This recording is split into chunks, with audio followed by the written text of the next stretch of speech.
Okay, it's going to be a review of TNA's Destination X 2005, the very first Destination X. I would definitely say possibly the worst pay-per-view of 2005. I always liked, the big matches on this show. I mean, I was a compilation guy at first, so automatically, this has the Jeff Hardy and Abyss Falls Count Anywhere match, which was on the Best of the Bloodiest Brawls. And, TNA's the Best of the X division. It had the Ultimate X Challenge. So I always liked those two matches. But it's not until now where I'm realizing, this had some of the worst stuff of the year on it. And, just not a good night for Dusty Rhodes. I think some of the booking here was definitely questionable. This is one of those shows where it feels like you would blame Russo, but it's like, nah, you got to blame Dusty Rhodes. Jarrett just uploaded the podcast about this show, and they kind of, they're kind of going in the direction where they're using a controversial angle, to sell the show. So instead of titling it Destination X 2005, they just title it, why didn't TNA give DDP the belt? So DDP is on the original poster. But to me, he's not the story of the show. The story of the show is Christopher Daniels. I think if you want to find the silver lining, Daniels, one of the best heel performances in TNA history, finally winning the TNA title and putting himself in contention to be the MVP of 2005 in pro wrestling. I think that's the story of the show. I never really saw DDP as, this 50-year-old guy. He's almost like into his 60s here. Like, let's keep that in mind. So him not winning the world title, I don't think that's the story of the show. Jarrett even downplayed it, said there was really no plans of giving him the belt. But hey, man, let's go all the way back to March 13th, 2005 from the Impact Zone. The pay-per-view did not do well. Apparently this did about 10,000 less than, some of the first couple of TNA pay-per-views. So let's get right down to it, man. The first match of the night, you got team. All right, so this is, I think, one of the problems with the show. You pretty much stack the opener here with a lot of talent, and it doesn't get much time. So you're really not left with a lot of talent to play with. So you have Team Canada, the whole crew here. So I like that about the opener here. You got Petey Williams, Eric Young, Bobby Roode, and A1 coming out there with Coach D'Amore and Johnny Levine, and they're going to be taking on the 3 Live crew of Conan and BG James, and they're going to be teaming up with America's Most Wanted. So good environment, Team Canada, got a lot of heat out there. There's just a ton of people just, cheering against Team Canada. So it made for a nice little environment. So yeah, fun match, really nothing to bitch about here. Really, Conan is the story of the match. He's like throwing shoes, and he's screaming at Scott D'Amore, but, Scott D'Amore kind of sacrifices himself. Conan turns his back to Bobby Roode, and Roode goes for the kill with a lariat to Conan's neck for the finish there. So, good environment. I wish this could have gotten more time because you got so much talent out there. But yeah, I mean, you get to see AMW and Team Canada go at it. It's just a little taste of what they can do. But, it's a fun opener, if you're watching the pay-per-view at a party or in the heat of the moment. Next up, you have Chris Sabin taking on Chase Stevens of the Naturals. You actually have Chris Candido out there as a heel with Andy Douglas. So this is right before Candido, dies at Lockdown. He ended up getting the staph infection from lockdown. But hey, it's just a shame that he didn't get more time to, experiment with what he can do, because he was all over the show. He was in the main event as well. Wasn't really wrestling at the time. But I'll say this, man, Sabin. And I know a lot of people wanted Sabin to, develop a gimmick. I think Angle tried to pitch a gimmick for Chris Sabin that was just, way out of left field. But to me, like, Sabin's gimmick is, especially at this time, he's just this young kid that's a hell of a talent. He's really athletic. He's 23 years old. He could wrestle with the best of them. He's one of the best athletes in the history of wrestling. I mean, he's that good. And him and Chase Stevens had a good match right here, man. It was just fast-paced. You saw great counters here. You saw Sabin fight off the interference and able to roll Stevens up. But man, anytime Sabin is, ricocheting off of the ropes with the springboard DDTs, it's some of the most flawless athleticism that we've ever seen in wrestling. I just feel like he's underutilized in 2005. I mean, he should have been, pushed more. at this time. So is Alex Shelley. You know, Alex Shelley doesn't even make it onto the card here. So you say to yourself, man, they really, yeah, I think they made the right call by changing bookers. I think, you know, it's almost like the basketball thing where, you know, the great player isn't going to make for the best coach or the best owner like Michael Jordan. So as good as Dusty is as a legend in the business, it doesn't necessarily mean that he's the best fit for TNA, you know, which is the hillbilly promotion, as a lot of people would call it. So, yeah, I mean, it kind of made sense with Dusty, you know, being such a Southern wrestling guy that he would book TNA. But to me, you know, there's so much talent attached to this roster where I think someone like Scott D'Amore, who's a little bit younger, a little bit, you know, a little bit more into the younger generation, was definitely a better fit for TNA. There's no doubt about it. And speaking of Dusty Rhodes, the next match we got Traci. All right, so this is a tag team match, and the stipulation is that, you know, Traci has to pick her own team. Traci Brooks. Then you got Trinity. They're picking their own teams here, and the winner gets to become the director of the assistant to Dusty Rhodes, who's the director of authority in the storylines. So it was a cool little stipulation here. I you know, some of these segments here where Trinity and Traci Brooks are fighting over Dusty, I thought there were some nauseating segments, especially when they brought Johnny Fairplay into the equation. It's some of the most unwatchable segments in the history of pro wrestling, in my opinion. But yeah, in terms of Traci and Trinity, I think they're both extremely hot. Extremely athletic girls. I think they both could have been, you know, a part of the Sopranos and fit in quite well. They're both like very, you know, hot, athletic, Italian-looking girls. So in this match right here, Traci actually picks the Disciples of Destruction, who used to be the Disciples of Apocalypse during the Attitude Era, and they take on Phi Delta Slam, featuring Bruno Sassy and Big Tilly, and they're managed by Trinity.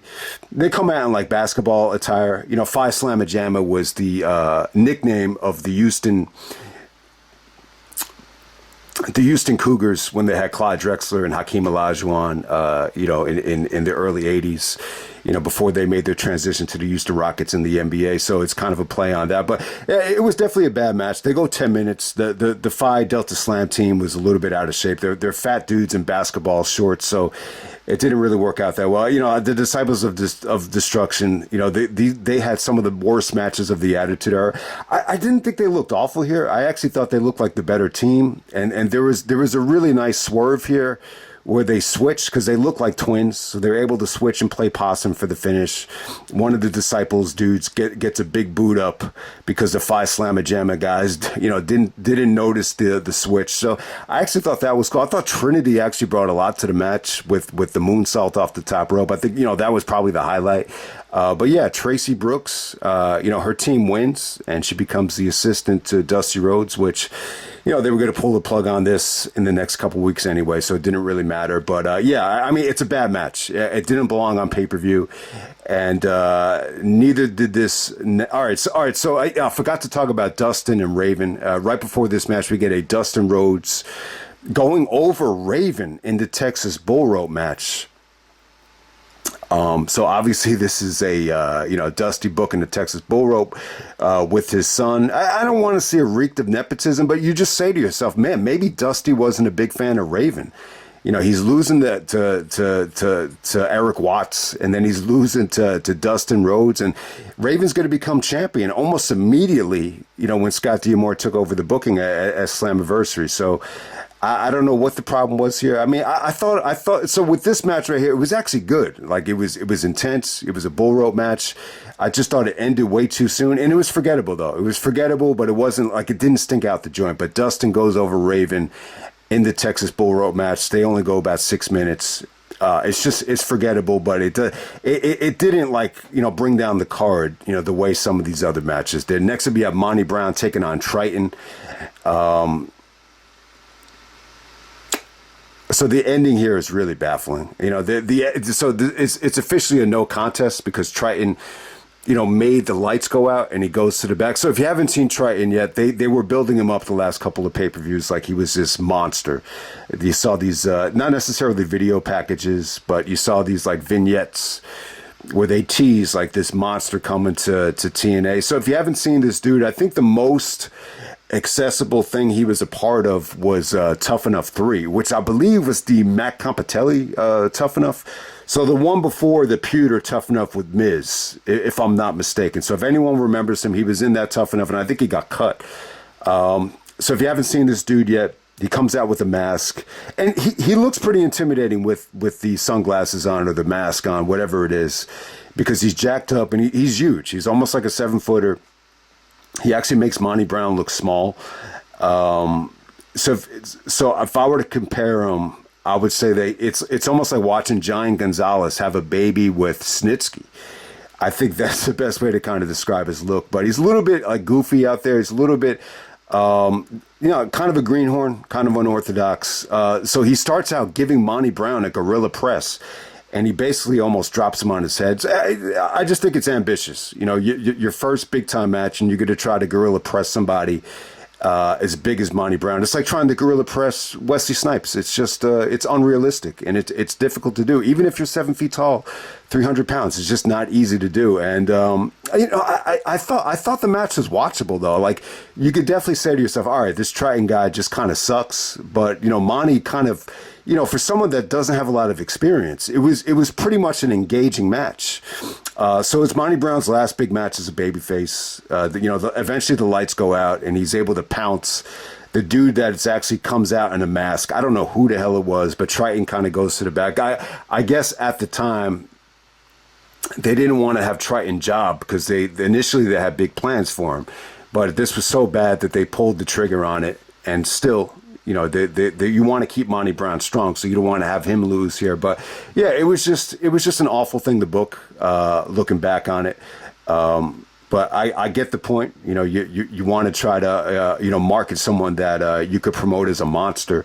It just didn't work. It's funny. I think this is it for Triton. I don't think they ever brought him back. I think this was so bad that they pulled the plug right away. Next up, we have Jeff Hardy taking on Abyss. This is the Falls Count Anywhere match, which was good. I thought this was a step up from the Against All Odds match, which, you definitely had like a Russo style of booking with trying to open up the envelopes. Almost had like a feast or fire type of feel. This is just Falls Count Anywhere. But you know what? Once they got into the ring, it just felt like a regular hardcore match. And you had all the elements here of Jeff and Abyss to do their thing. I think, looking back on it now, I'm seeing there's somewhat of a negative feedback towards this match where it just feels like I think some people kind of interpreted this now like it was kind of like garbage wrestling. And I think Jeff in this environment still, there's something just lacking here. Like it's not as good as I remembered. I think some of the things that stand out here, they actually went to the backstage area, and Jeff is able to find. It's funny that it's called Destination X because there's almost like there's an X made out of like pipes in the back, and Jeff is able to do the swanton off of that through the table, which was pretty cool. Once they got back into the ring, Jeff is doing the the leap. The springboard leap over the side of the ladder, which he had done in the TLC matches, and there's definitely some really awesome stuff here with Jeff, just taking power bombs, going through tables, pretty much what you would expect. I mean, it's awesome stuff. My biggest gripe about this whole match is the finish. Jeff actually does a DDT on the ladder to Abyss. It just didn't seem like a believable finish. And it's I think Abyss just sort of went over here. I think the finish should have been Abyss does the black hole slam on the thumbtacks, which they did anyway. They just did it after Jeff won. I guess, Abyss is supposed to main event Lockdown against AJ, so they wanted to end it with Abyss, doing some sort of big spot to kind of build momentum. I just think you have Abyss win this match. I don't see there was really no reason to have Jeff. I know Jeff lost that Against All Odds, so I guess that's the mindset. You want to give Jeff a big win after putting over Abyss. But I will say this, man, like if that ending with the black hole slam on the thumbtacks, it was brutal. Like this is one of the most brutal looking thumbtack bumps I think we've ever had. Normally you don't get to see a lot of blood, but here, like you could see, like Jeff had like a lot of lacerations from all those thumbtacks. There's even a funny reaction of a little girl, talking to her friend, and her reaction after the thumbtack bump was actually pretty cool. So it's definitely a good match. Jeff and Conrad said this was by far the best thing on the show. I would disagree with that. I would say it's a good match.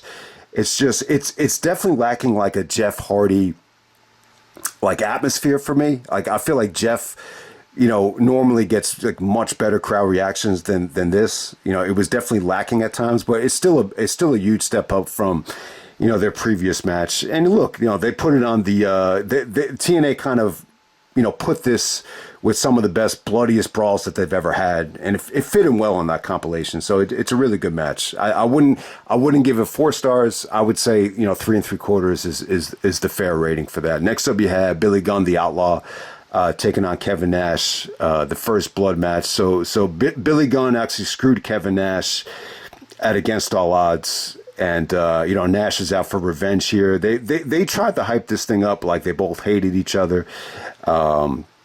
Nash got in Billy Gunn's face and it was saying that had nothing to do with jealousy. It's just, it's all about hate. I think if they had brought up the, the Click and Degeneration X into the storyline, it might have worked out a little bit better because, that's what they have in common is that, Billy Gunn was able to find himself with Triple H and Shawn Michaels while Nash was in WCW.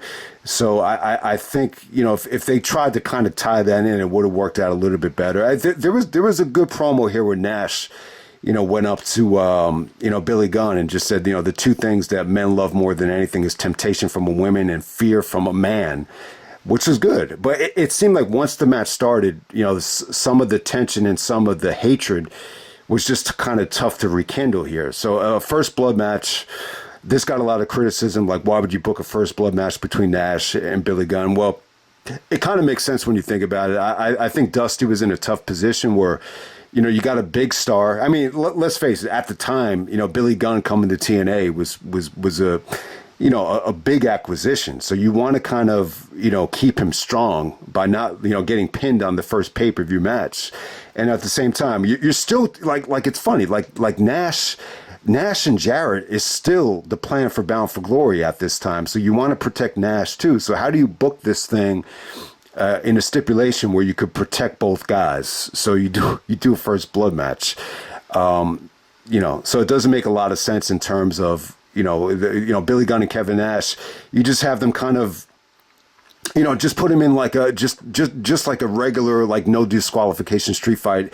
That would have been the best option in terms of making it watchable. Here it was just slow, methodical. You have Billy Gunn trying to, stick a screwdriver into Kevin Nash. And then you had, the exposed turnbuckle where Nash is trying to just drop him on the exposed turnbuckle.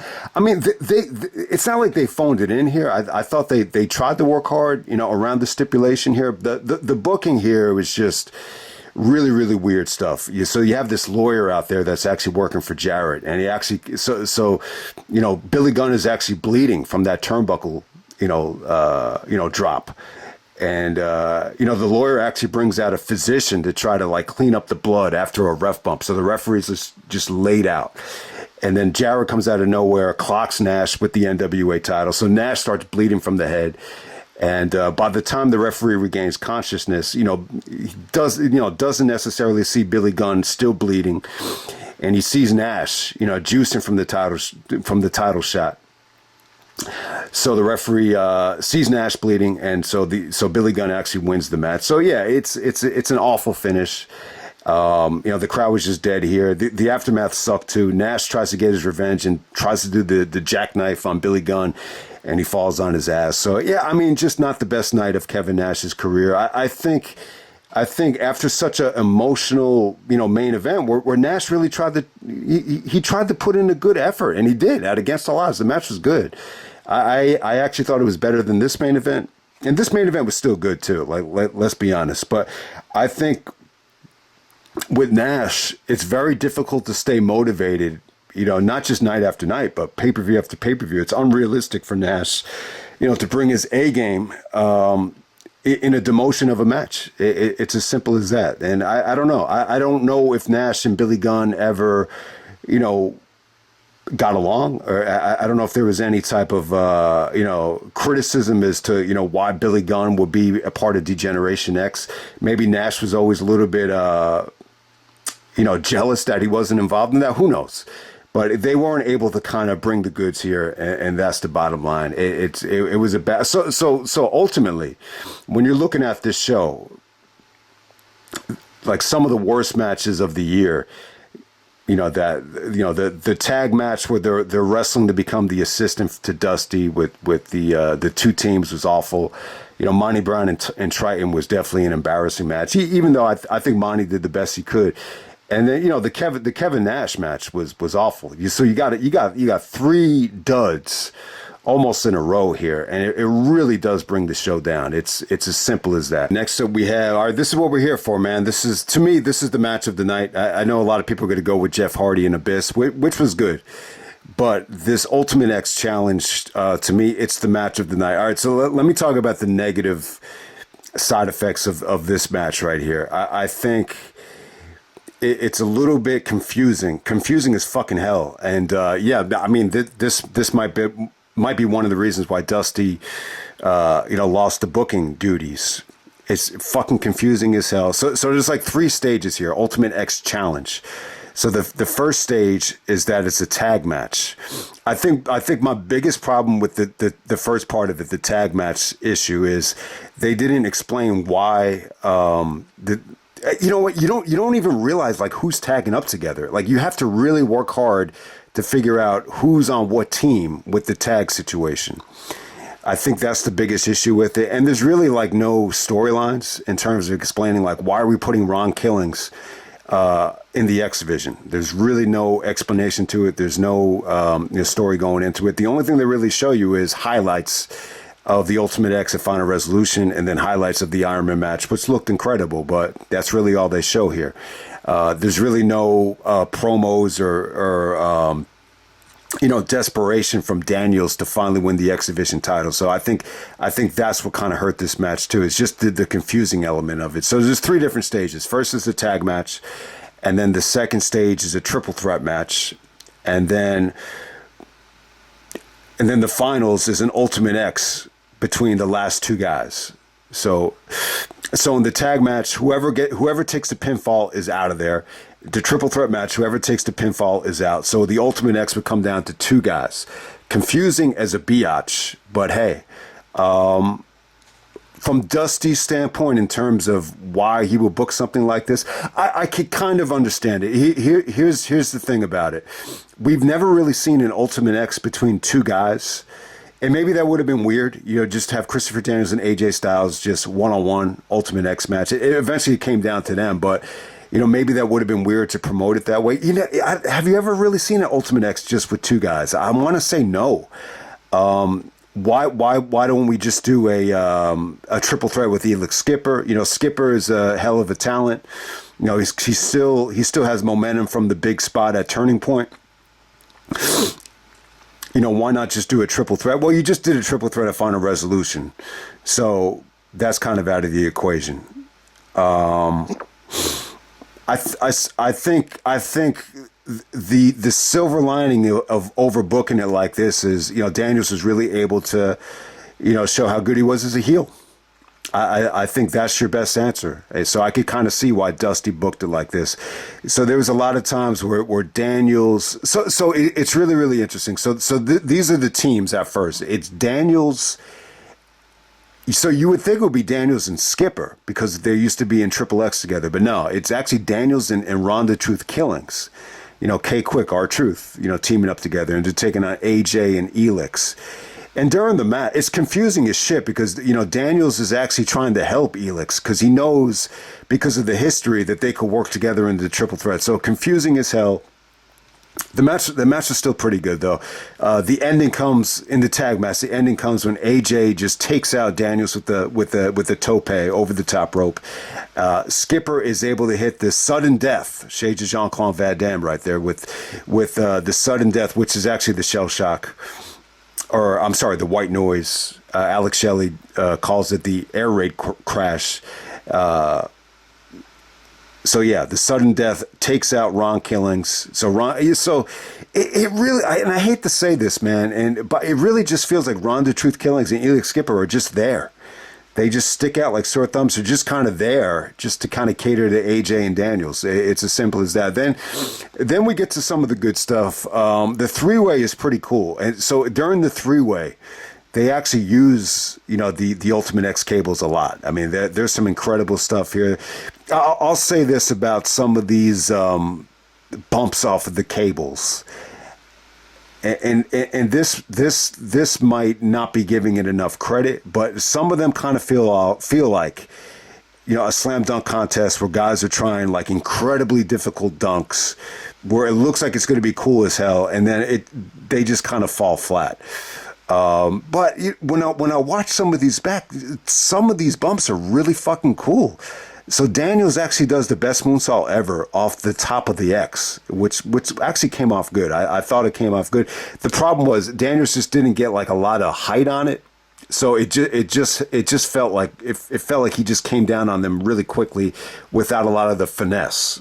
So put it like that, and yeah, I mean, Skipper tried to do something really cool. He tried to do a reverse Rana to AJ while he's holding on to the cables, and he doesn't actually get AJ. AJ has to just do a moonsault so he doesn't kill himself. So I thought that was cool. AJ actually does like he's actually using him as like monkey bars, and then he tries to do a pull up. So AJ does like a pull up on the cables, and then he does a shooting star press, which didn't look it didn't look like he did it the way he wanted to, but it was still pretty damn impressive. I bet you AJ could do more pull ups than anybody. He's so friggin' athletic.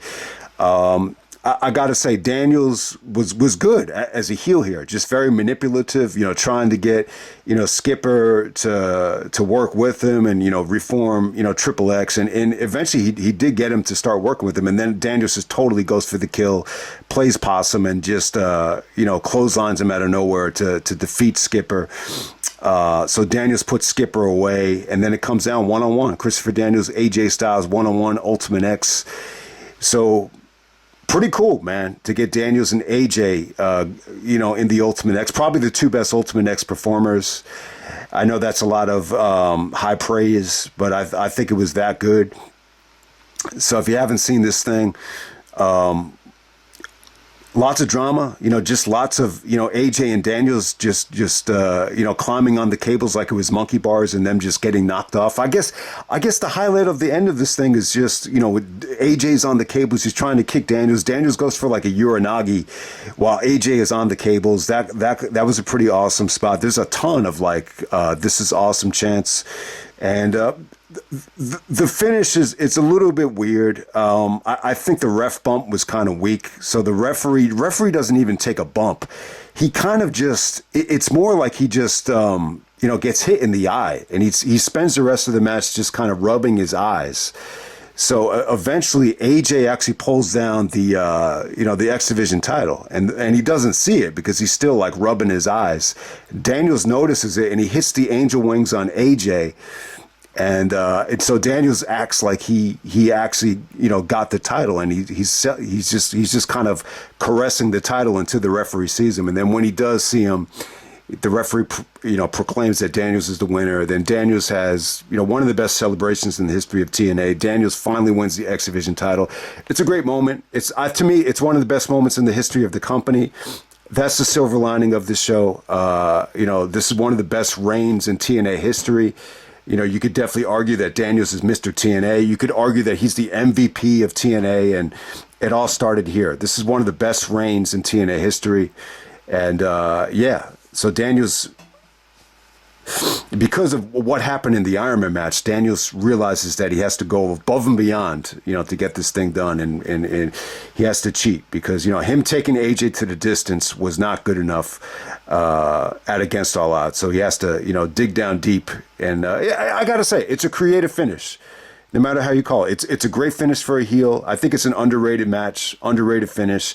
If you want to say to me, this feels like Russo or this feels like way too fucking confusing, I'm not going to necessarily disagree with you because, even if you're a smart mark, you really have to almost use your brain to figure out like who's tagging up with who in the opening tag match here. So that's the biggest negative on it, but it's still an awesome match. You got AJ Styles and Daniels busting their ass for 25 minutes. So it's still a great match. This saves it from being, one of the worst TNA pay-per-views ever. There's no doubt about it.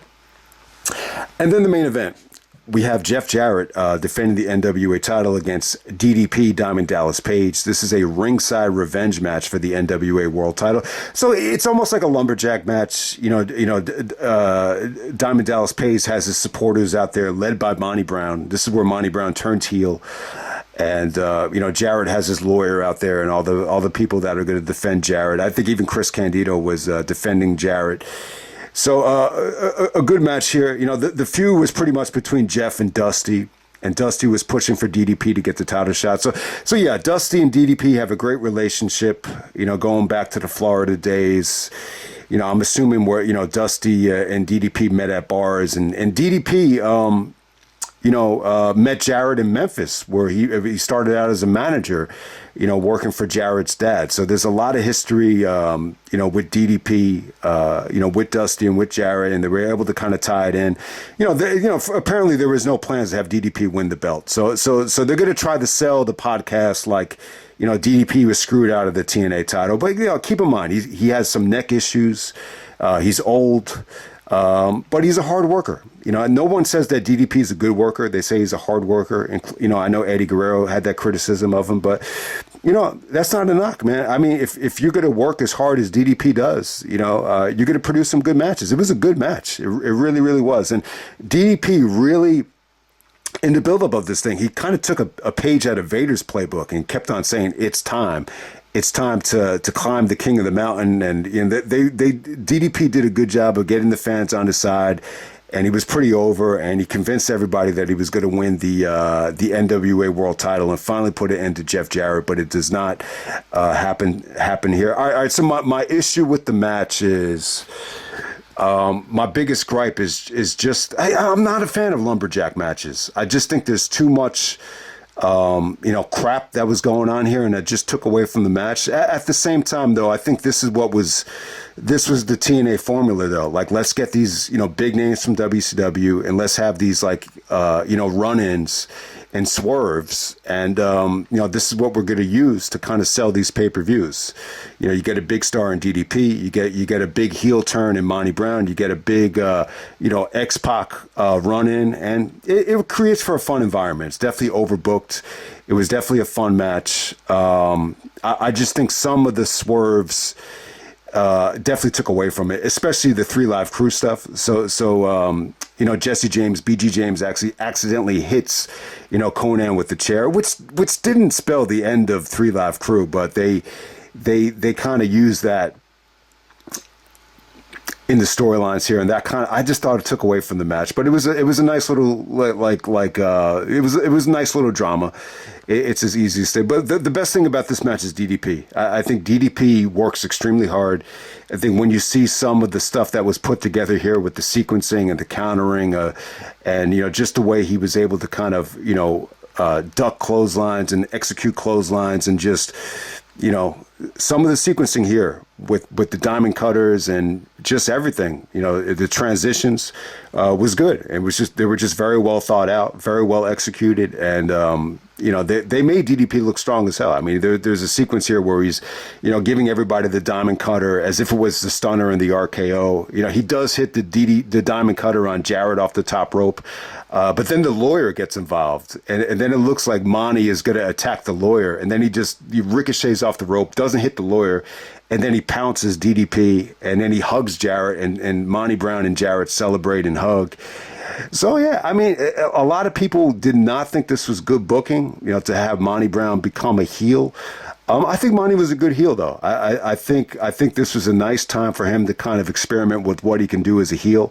And let's face it, I compare Monty Brown to Wesley Snipes. Wesley Snipes makes for a great bad guy. Even in White Man Can't Jump, he has some like bad elements of him, some cocky heel elements about him, and so it was good for Monty Brown to be able to kind of get that out. But the argument against it is Monty Brown was over, and why not just save the big title win for him? I think so. This is where I think TNA was probably cheap when Monty Brown went to the WWE as Marcus Corvan. I think eventually he probably should have had a reign when he turned back to being a babyface, and as a heel he was able to work with guys, like Raven. Eventually Jarrett was going to lose the title, and it gave Monty Brown a lot of good baby faces to work with, down the road, whether it be Rhino, whether it be Christian, whether it be, Raven, maybe even AJ in tag matches or King of the Mountain matches. So it definitely gave Monty some good stuff to do. I think him and Jarrett as a tandem was actually entertaining looking back on it. So I guess if you want to find a rhyme or reason as to why he would turn on DDP, I just, maybe just jealousy. Maybe just didn't want DDP to upstage him and win the title before him. It's as simple as that. I can't remember exactly why, Monty did turn heel, but a lot of people were very negative on it and think it was a bad booking, a bad decision. I don't necessarily agree with that. I think keeping the title on Jarrett, was the way to go, at least for this time. And it's a fun main event. I think at times it feels like a mess, so I'm not crazy about it. I actually prefer the Nash main event over this, and I prefer the Monty Brown main event. I find a resolution over this, but DDP gave a great effort. I just feel like all the shenanigans really brought this down a notch. It's as simple as that. So that's TNA Destination X 2005. I don't think, from start to finish, TNA is quite there yet. I think they're still kind of working out the kinks, and they're still trying to really figure out what the fuck they're trying to do at this time. But, there's definitely some good stuff here, whether it's Abyss, stealing the show in a Falls Count Anywhere match, or whether it's, putting the titles on Daniels. I think there's definitely some good things that they could be proud of with this show. But yeah, I mean, the show works better as a compilation than an actual show. So let me just end it right there. That's TNA Destination X 2005, and I'm out.